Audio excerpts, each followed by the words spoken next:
Hi, Professor. My name is Carly Ratzker. I'm an occupational therapist, and today we're going to be doing the school function assessment.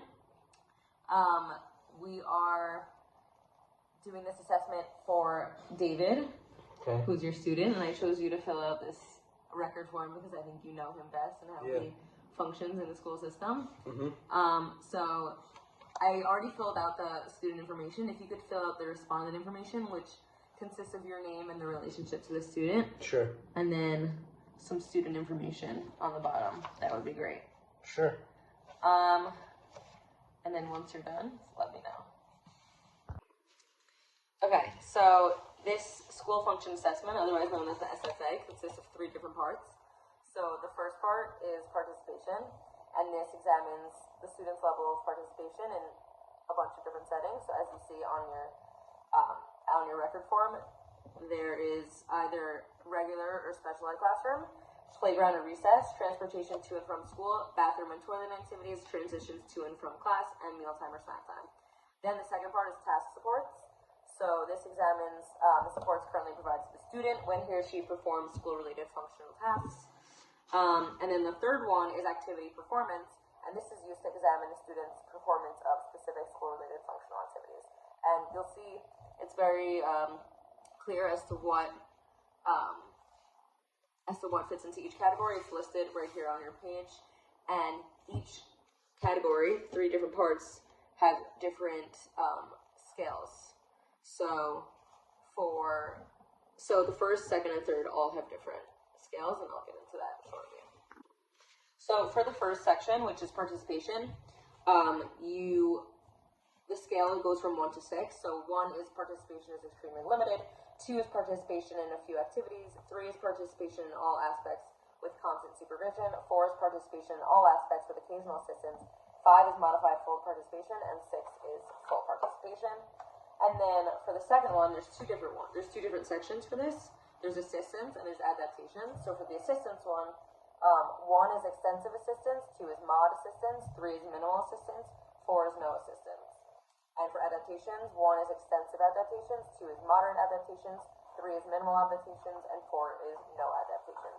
And for the third and final category, it goes from 1 to 4 as well. So 1 is does not perform, 2 is partial performance, 3 is inconsistent performance, and 4 is consistent performance.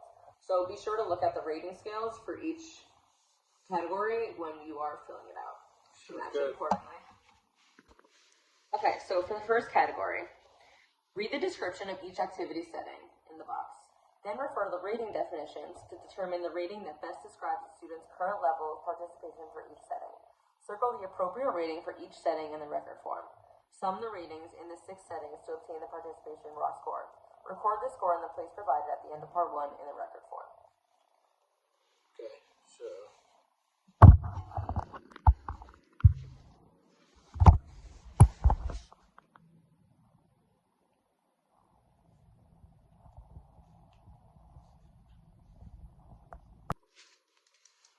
Okay, for the next section, which is task supports, read the description of each task. Then refer to the rating definitions to determine the rating that best describes the student's need for additional help or modifications to perform the tasks. Consider all relevant aspects listed for the task when rating the student's use of supports. Circle the appropriate rating in the record form for each task.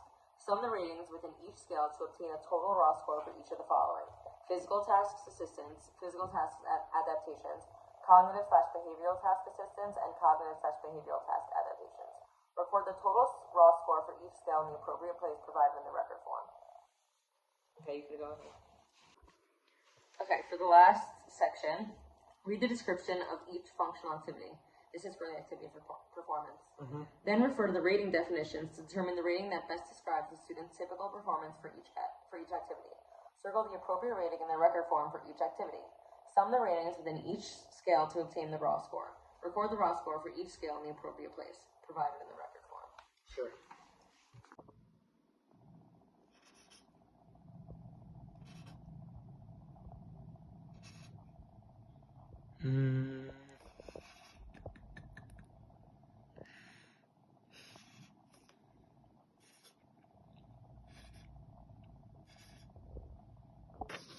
So just to gain an idea as to what the assessment actually looks like, this is the first part. So here it has the listed categories of the first part, which is participation.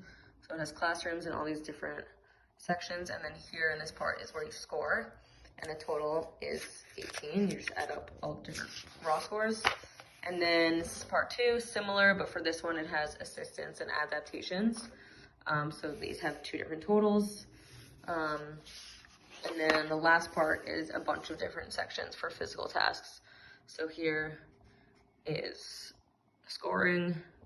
So that's for travel, changing positions, recreational movement, manipulation with movement, and so forth.